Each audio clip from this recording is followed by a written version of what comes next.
Box 13, with the star of Paramount Pictures, Alan Ladd, as Dan Holliday.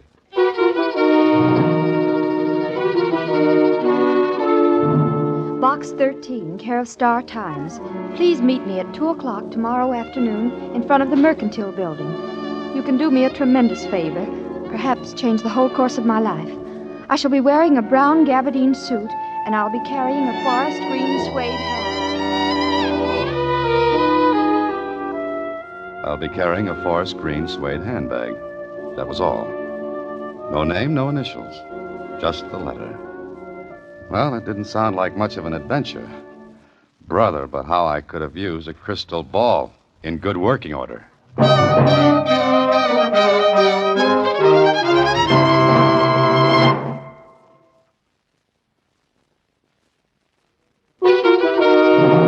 And now, back to Box 13 and Dan Holliday's newest adventure, Look Pleasant, Please. Gee, Mr. Holliday, doesn't look particularly thrilling, but I guess it's like the old age. Huh? The what? The old age. You know, when somebody says something smart that means something different from what it says, only it's the same thing. Oh. On your next trip around the office, fix that one up, Susie. What? Never mind. Just save up for your adage. Okay? Okay. Hey, I can just make it to the Mercantile Building by 2 o'clock. So long, Susie. There were lots of people standing in front of the building, but only one girl in a brown gabardine suit, green hat, and handbag. I didn't walk up to her right away because, well, I wanted to take a good look. And what I saw was good. Maybe about 24, slender, lots and lots of brown hair that fell down from that cute hat in a nice wave. Her clothes spelled money with 2 capital M's. Well, I walked over to her. Good afternoon. Oh. I'm the man from Box 13. Oh, thank you. Look, I know this sounds terribly foolish and silly, but I do want your help. Mr. Holliday. Dan Holliday. Oh, all right, Mr. Holliday. Do you have half an hour to spare? Well, the afternoon's young, and I can wear it away to an old age. That answer your question? Yes, it does. Do you photograph well, Mr. Holliday? Huh? Well, my baby pictures always turned out pretty good. Of course, that was a little while ago, and Look, I want you to have your photograph taken with me. Oh, is that all? Yes, that's all. Of course, I'll pay you for your time and trouble. Oh, no. My time's my own, and what trouble I get into is usually my own fault. All right, Mr. Holliday. There's a photographer in this building. He's ready for us. Oh, by the way, what's your name? Jones. Mary Jones. Oh. You know, Miss Jones, a writer often spends hours thinking of the right name for the characters in his stories. But here you come along and without batting an eye, think up a very unusual one. Do you have to know my real name? Well, I'll live without it, but Will you do it, Mr. Holliday? All right, Miss Jones. Let's go look at the birdie. The photographer was ready, and it didn't take long for him to run off 3 shots. Miss Jones paid him, and the 2 of us went back downstairs. Out on the pavement, I turned to her, and I guess she read the look on my face. Please don't ask me why, Mr. Holliday. Goodbye, and thanks very much. Well, before I could move my feet, she was into a cab and gone. If this was it, I'd just chalked up the shortest adventure on record. There was nothing to do but go home and mark it off to experience. Yeah, that's where it should have stopped. The next morning, I walked into my office as usual and... Hey, what is this, Susie? You could have told me. Told you what? I quit. You didn't trust me. Oh, Susie, will you stop? Oh, and the phone's been ringing all morning. Everybody wants to know about it. About what? Just answer the phone and find out. You... Careful, Susie, careful. Hello. Good morning, lover boy. Oh, Kling. Well, how's the police department? It's bright and early. It's not good to hear your voice. I called for information. Yeah, what kind? What about? Well, shall I wear my organdy hat and crepe de chine badge? What are you talking about? What is the matter with everyone? Well, nothing, Angel Face. All's well with the world. And about 15 million bucks. Everybody's crazy. Yeah, everybody but you. Oh, nice going, Holiday, nice going. Am I invited, or don't you want cops? It might make the thing look bad, you know. In 2 seconds, Kling, I'm going to hang up on you. What goes? Don't you ever read the papers? Or don't you know what's going on in your life? Now, listen, Oh, go arrest somebody. Now, look, Susie, what's this all about? Look at the morning paper. All right, I'm looking at... Holy mackerel. She's awful pretty. Shh, be quiet, Susie. Prominent heiress announces engagement to Dan Holliday. Dan Holliday, that's me. That's my picture with her. Sure it is. I've been framed. Oh, but you wouldn't frame a newspaper picture, would you? Shh. Marcia Jameson, beautiful heiress to Jameson Lumber Fortune, announces engagement. You're just a demijohn. Don Juan. Oh, one of the two. But you could have told me. I could have told myself. Susie, if that phone rings anymore, don't answer it until I get this thing cleared up, one way or another. Goodbye. I got Marcia Jameson's address from the society editor at the Star Times, and a half hour later, I was ushered into the big library at the Jameson home. Sitting behind a desk was a youngish-looking man. He rose to meet me as I walked into the room. Ah, Mr. Holliday. I'm very happy to know you. Yeah, I wish I could say the same. I beg your pardon? Where's Miss Jameson? I've asked her to come down. Good. I suppose I'd better introduce myself. I'm Roger Jameson, Marcia's uncle and guardian. Well, she needs one. I don't understand. Well, that makes two of us. Suppose we pool our facts and get one good, twisted story out of them. Mr. Holliday, you're acting very strangely. I must say that my niece's choice of a husband is, well, peculiar. All right, I'm peculiar. At parties, I'm a standout, but I'd like to... Dan, darling, how nice of you to come this morning. What did you expect? You, of course. You've met Uncle Roger? Yes, Marcia, we've met. Oh, I want you two to like each other. Oh, fine. I love everybody in the world, but I... Uncle Roger, could I speak to Dan alone, please? Certainly, Marcia. You'll stay for lunch, Mr. Holliday? No, thank you. Oh, yes, he will, Uncle Roger. Good. We'll have a long talk. Now, Miss Jameson. Why did you come here? Maybe you haven't seen the morning paper. Mr. Holliday, Dan, help me. I did, and I've got engaged. Look, Miss Jameson, Marcia. I don't know you that well. We just became engaged this morning. Dan, it's imperative that you act as my fiancé until after the 16th of this month. Well, what happens then? Oh, Dan, if you'll just do what I ask, until the 16th. On that day, yes, come in. Lunch is ready any time. You are staying, Mr. Holliday. Yes, he'll stay, Uncle Roger.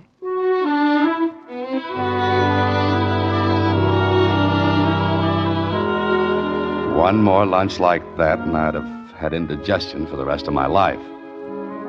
Uncle Roger was very curious about me. He asked a lot of questions, which Marcia answered. Then, when I was ready to leave... Well, of course, Mr. Holliday, this engagement came as a complete surprise to me. I had no idea you and Marcia even knew each other. Well, I get around a lot, Mr. Jameson. You'd better call me Roger, Dan. Yes, there's nothing like being friendly. Well, I'm sure Dan has a lot of things to do this afternoon, Uncle Roger. We'd better let him go. Of course. We'll have plenty of time to talk about things, Dan. Goodbye. Goodbye, Mr. Roger. Oh, thank you, Dan. You were wonderful. Superb, considering I didn't know where the ball was half the time. Oh, we'll wait until the 16th, won't you? It's 5 days from now. Meanwhile, what do I tell my friends? And where do I stack the wedding presents? You can always say we broke up. Uh-huh. And I'll tell you something else, Dan. Can there be anything else? I almost wish the whole thing were true. Goodbye, Dan. And with that, I was left standing on the elegant steps of the Jameson Castle. Well, I could have put the whole thing on the line and cleared up the situation. It'd have been easy. Just deny it. Tell the whole story. Or I could stay in the play and see what the score was. I walked down the stairs, then glanced back and looked up at a window and right into Uncle Roger's eyes. Before I could smile, he let the curtains fall back in place. Okay, that made up my mind. Curiosity killed a cat, they say. All right. Meow.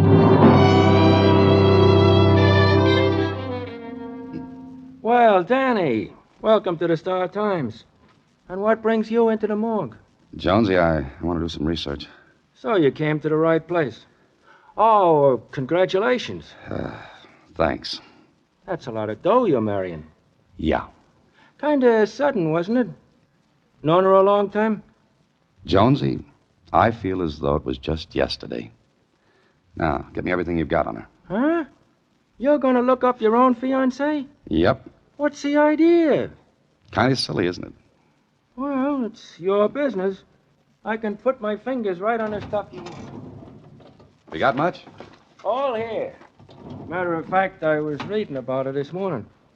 When I heard you were marrying her, I did some work. And? Well, on the 16th of this month, she comes into about 15 million. What? Yeah. But she has to be married by then. Oh. How come? Her father's will says so. If she doesn't marry by the 16th of this month, this year, her 15 million goes to, Roger Jameson, uncle. Oh-ho. You didn't know? I don't know a lot of things. What else have you got, Jonesy? She had kind of bad luck before. Yes, what kind? Engaged twice before, and both her fiancés had accidents. Bad? Yeah. Dead? Well, if they weren't, they had an awful dirty trick played on them. What? They were buried.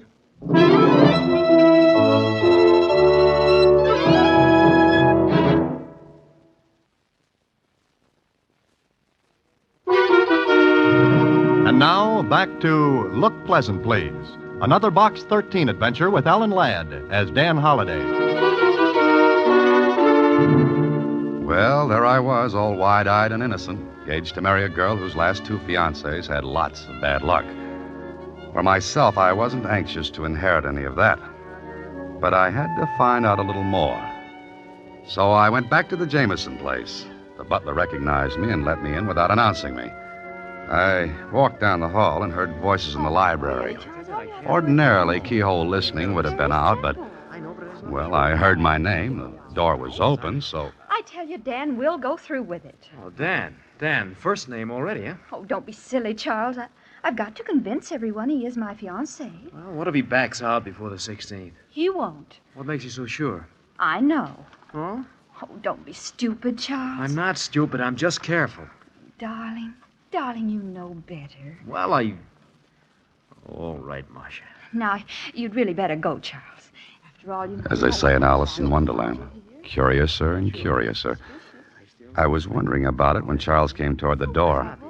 I backed away and ducked into another room. Well, where is Dan now? I don't know, Charles, but you'd better get back to the office or Uncle Roger will miss you. All right, darling. Bye. Oh, I'll tell you when and where we can meet again, sweetheart. Uh-huh. You know, I'm fussy about these things. Who the devil is... The name's Holiday, Charlie. I'm engaged to Marcia. How did you get in? The front door. It works. You ought to be ashamed of yourself, Charles, kissing another man's betrothed. Well, Now, look, Dan, Oh, you go on, Charles. Dan, I want to explain something. They could stand it. Now, look, Holiday, Go on, Charles. Oh, very well. I'll see you then. Will you come into the library, Dan? But I've got a book. Oh, please, I owe you an explanation. Okay. All right, go ahead. Well, Charles is... Charles is the man you love. That the line you're hunting for? Yes.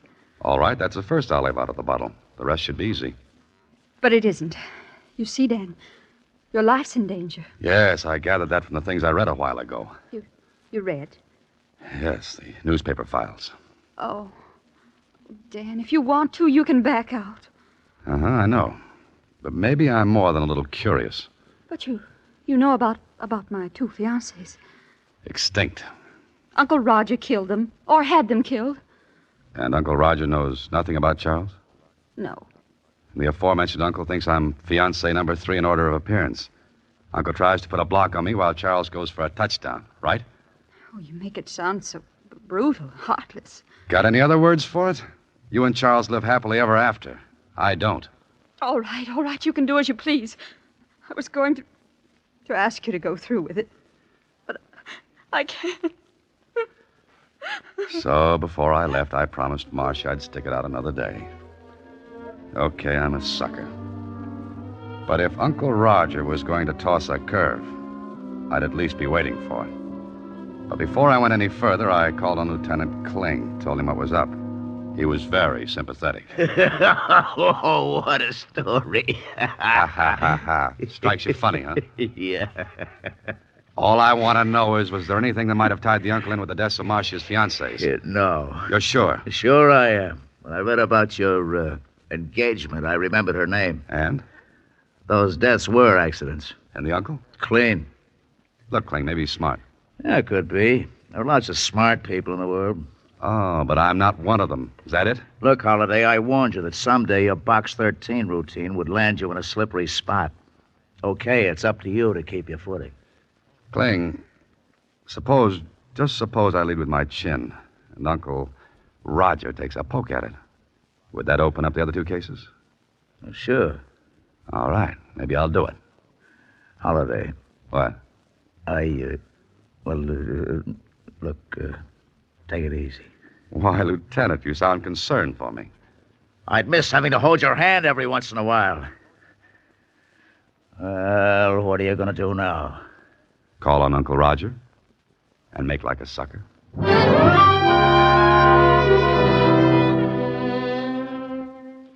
Well, Dan, sit down, won't you? Thanks, Roger. You know, it's going to be quite a treat seeing Marcia married. Yes, after two unhappy beginnings before. Oh, you know about those? Marcia told you, I suppose. In a way, yes. Mm-hmm. You wanted to see me about something, Dan? Oh, just a social call. If you're busy, I can... Oh, no, not at all. I was about to leave anyway. You know, Roger, it's very strange. Strange? What is? You haven't asked me anything about myself. I don't have to, Dan. Meaning? I've been very busy since this morning. You see, I have quite a bit of influence. Connection, so to speak. And they told you what? Who you are, where you live, what you do for a living. Dan, how much do you love Marcia? I'm going to marry her. You have quite a good income, so it's not the money you're after. Obviously. Dan, I'd give anything in the world to see Marcia happy. We practically grew up together. There's only 10 years difference in our ages. You see, my brother was 20 when I was born. Oh, I see. Marcia is my only living relative. Oh. Then I understand your concern for her. I'm glad you do. I want to show you something. Miss Claridge, bring in the Jameson estate papers, will you? Thank you. What's that for? Dan, you write mysteries, among other things. Consequently, I think you have a suspicious mind. What do you mean by that? Well, I'm Marcia's uncle, trustee of her fortune until she gets married, which must be by the 16th of this month. Now, surely in one of your stories you must have written about a guardian who misappropriates funds, embezzles. No, I never have. Well, it doesn't really matter. You see, The estate papers, Mr. Jameson. I thought I asked Miss Claridge to bring them in. Oh, well, she was busy, and I was on my way past anyway. All right, Charles. Thank you. Oh, Charles, this is Dan Holliday, Marcia's fiancé. Dan, this is Charles Crane. How are you? Fine. Congratulations. Thanks. Is that all, Mr. Jameson? Yes, that's all. Thank you. All right. Here are the papers. I think you'll find every penny accounted for. Everything in order, Dan? It looks like it. We're going to get along, Dan. Get along beautifully. I wonder for how long. If Uncle Roger was planning on making me number 3 on his hit parade, he was playing it smart. Oh, he was smooth. Mm-hmm. So smooth that I stayed at a hotel that night. If Uncle Roger knew where I lived, I might have visitors. And of course, I didn't sleep much. It was a lot of thinking to do. And it added up to something funny. The next day was Saturday, and it came in handy because Uncle Roger's office was closed. And I wanted to see something there. I called on Marcia and told her. Maybe she was a little surprised. Why do you want to go through the files, Dan? I've got a hunch, Marcia. Maybe Uncle Roger didn't show me the right papers. For the estate? Yeah, that's it. Have you got a key to the office? I can get one, and one to the files. Get them for me, will you? Say, where's Uncle Roger today? Oh, on the yacht, anchored outside the harbor. You're to go there tomorrow night. Why? He's arranged an engagement party. Dan, if you don't want to go, if you want to back out now. Nothing doing. I'm beginning to like this. All right, Marcia, give me the keys.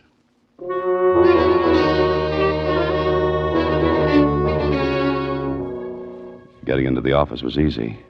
I went to the files marked Jameson. Yeah, the papers were there all right. But not the set Uncle Roger had shown me. These were different. What little I knew about finance showed me some fancy juggling had been going on. I was checking them carefully when a neat round hole appeared in the file case alongside my head. I ducked behind the cases and peeked around just in time to see the outer door to the office close. Somebody with a silenced gun played clay pigeon with me. So Uncle Roger was on the yacht, was he?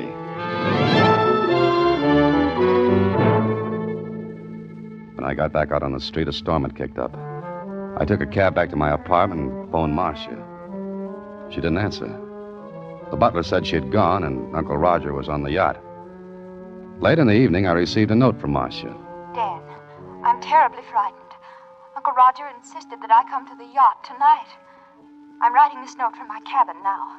I know something dreadful will happen, so please, if you can, come at once. There are speedboats at the dock to take you out. But be careful, Dan. Be careful. It could have been a trap, but I compared the writing on this note with her first letter to Box 13. Oh, it was hers, all right. Careful, neat, precise. Okay, if this was a showdown, might as well get it over with.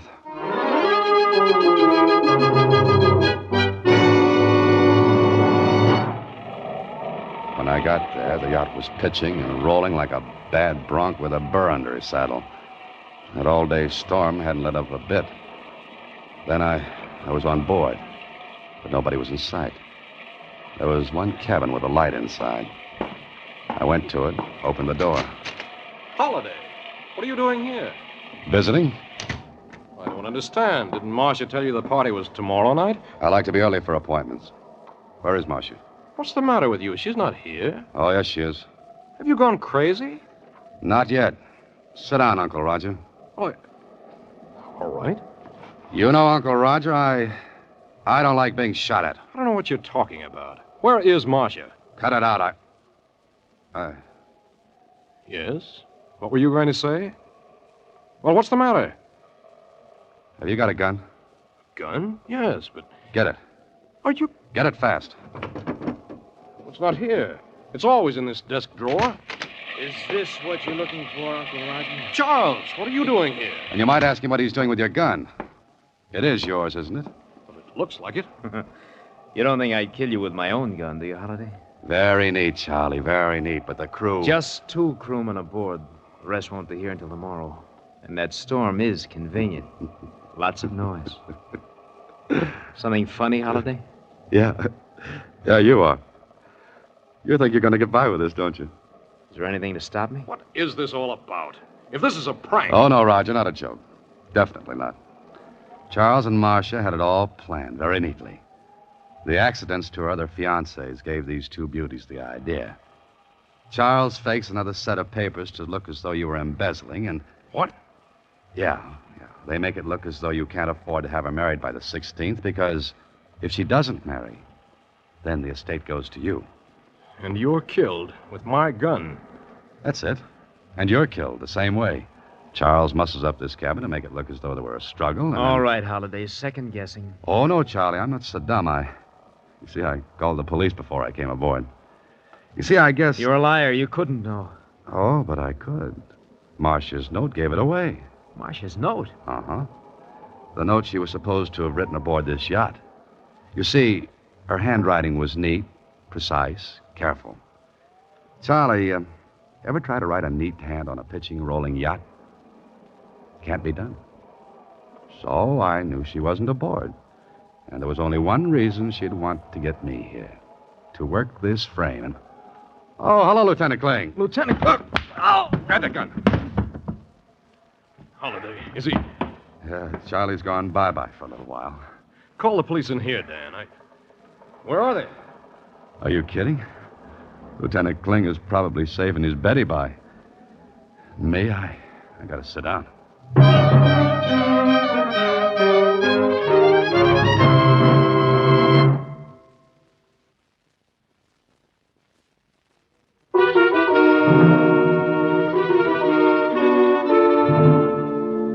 You see, Susie, they weren't satisfied with $15 million. They wanted Uncle Roger's money, too. Which they would have had if that frame had worked. Uh-huh. Hey, what are you doing? What do you got there? A new camera. It's got a wonderful gadget on it that lets me get in the picture. All I do is press this button and... Oh, here, I'll show you. We'll both stand the light, see, like this. And then... Oh, no. Not again. Good night, Susie. Next week, same time, Alan Ladd stars as Dan Holliday in Box 13.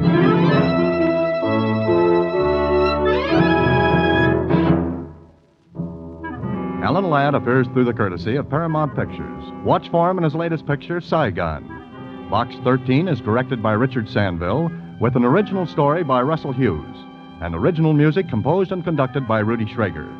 The part of Susie is played by Sylvia Picker, and that of Lieutenant Kling by Edmund McDonald. John Beale played Roger Jameson. Production is supervised by Vern Karstensen. This is a Mayfair production from Hollywood.